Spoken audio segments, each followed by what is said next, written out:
Hey guys, let's get more news about Warriors, but first, don't forget to subscribe and leave your like. Warriors have a Quinton Post decision that could define their new Jimmy Butler era. Having chosen to start a new era with a blockbuster trade for Jimmy Butler on Wednesday, the Golden State Warriors decided not to add another veteran piece prior to the trade deadline. The new-look Warriors took to the floor with four starters in their 30s on Saturday night against the Chicago Bulls, with a rookie big man holding down the fort at what's been a revolving center position in recent times. Coming up against Nikola Vucevic, the big man Golden State could have traded for before the deadline. Quinton Post again made a statement with 4 threes and 18 points in just over 20 minutes. It was the second time in just over 2 weeks that Post had thoroughly outplayed Vucevic, with the 52nd overall pick also earning a standard contract with the Warriors in the wake of the Butler trade. While Post has been incredibly impressive since entering the rotation, and then the starting lineup, last month, there's still a long way to go to prove himself as a starting caliber player center on a team that still holds deep playoff aspirations. The Warriors have doubled down on those aspirations by trading for Butler and handing the 6X All-Star a 2-year, $112 million contract extension. Now that Golden State have committed to a 35-year-old Butler, 34-year-old Draymond Green and a nearly 37-year-old Stephen Curry, the front office has to be very meticulous with this roster to ensure they give the veteran star trio the best possible chance of claiming a championship over the next couple of seasons. That's particularly the case with who they put around those three in the starting lineup.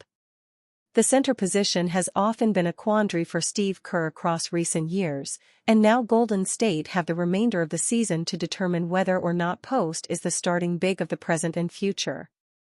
It might be too late for the Warriors to make significant noise this season, but they have to enter next season with a clear idea of what their starting lineup looks like. Ideally, Post proves himself an effective starting big over the next 30 games, yet if he doesn't, then Golden State must have plans to find a reliable one in the offseason. That's probably really unfair on a young player who still played only 200 NBA minutes. However, it's also the reality of the situation the Warriors have found themselves in, and the fact they've invested heavily into Butler and this new trio with he, Curry and Green. Bay Area native Damian Lillard reflects on full circle moment of returning home for 2025 All-Star Game. Damian Lillard is going to be headed to his 9th All-Star Game this weekend when the week's festivities kick off in San Francisco, California.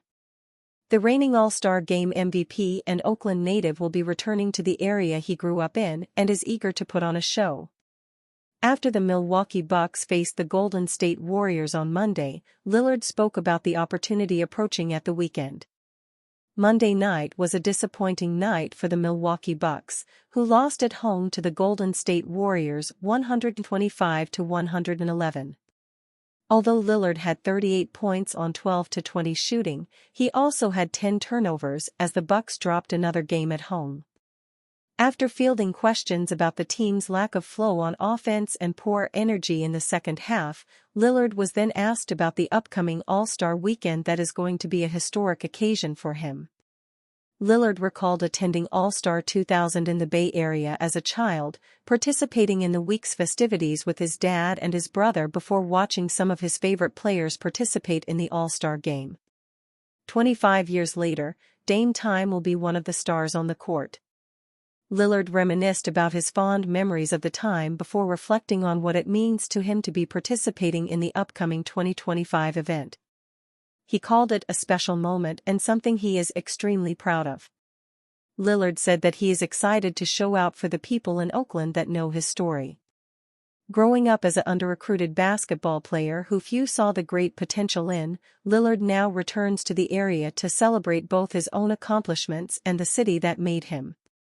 For them to really know what I come from, and to really know my journey, and now I get to come back in front of all these people and it's not just like, Dame made it to the NBA, it's like I'm a 9-time All-Star, and All-Star Game MVP, and top 75 player all-time, so to be coming back home, at 34, and all of these people really know, I think, that makes me look forward to it a little bit more, 'Cause they really know I got it out the mud for real."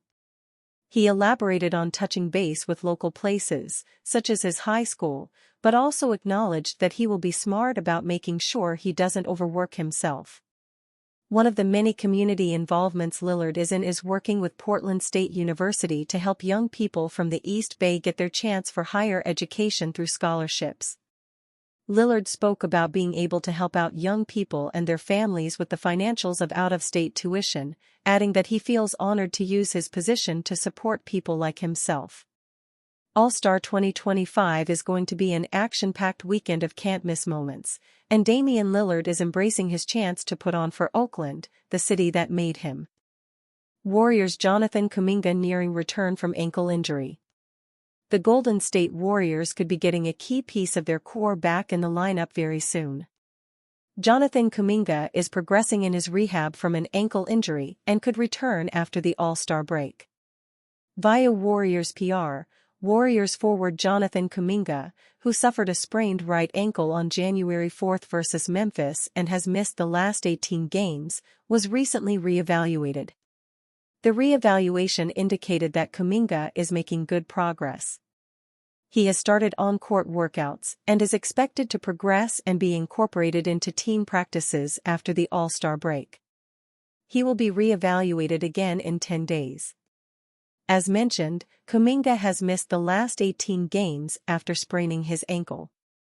The 22-year-old has put up very solid numbers in 2024-25, averaging 16.8 points, 5.0 rebounds, and 2.2 assists while shooting 34.5% from three-point land. He was averaging 26 minutes of action per night. When Kuminga does in fact return, he should get his fair share of playing time off the bench for the new-look Warriors, who just traded for Jimmy Butler. The hope is Butler can help Golden State make a playoff push. They've really been struggling, sitting at 26-26. That puts them in 11th place in the Western Conference. While Steve Kerr's squad is just 3 games out of 6th for the final playoff spot, the focus right now is simply stringing together wins. If Butler's debut was any indication, the Dubs could be in for some good times. The veteran dropped 25 points in a huge win over the Chicago Bulls on Saturday, while Stephen Curry scored 34. Golden State is next in action on Monday night against the depleted Milwaukee Bucks, who are without Giannis Antetokounmpo. Damian Lillard is also questionable with hamstring soreness. Kuminga will give the Warriors a scoring punch post-All-Star break. Hopefully, he continues to have a smooth recovery process because Golden State could definitely use his presence. And you fan? What do you think of the situation of Jonathan Kuminga? Leave your opinion in the comments.